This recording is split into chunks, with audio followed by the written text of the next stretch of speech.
sites américains visés par des tirs de roquettes et obus de mortier hier soir en Irak. Tir 2 jours après l'assassinat du général iranien Soleimani. Son corps rapatrié en Iran. Une foule vêtue de noir assiste en ce moment à une cérémonie à sa mémoire.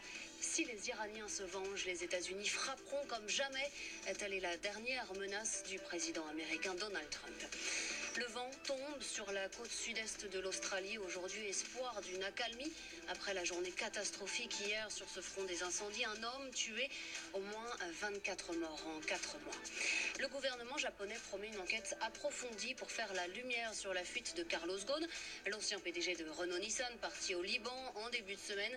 C'est injustifiable, déclare ce matin la ministre de la Justice au Japon.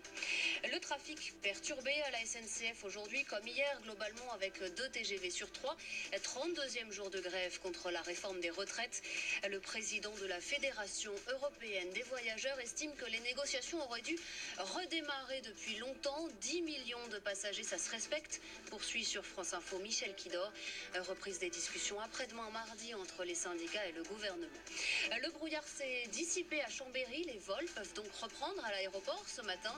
1 millier de voyageurs bloqués hier. Près de 500 ont dormi dans le centre des congrès d'Aix-les-Bains.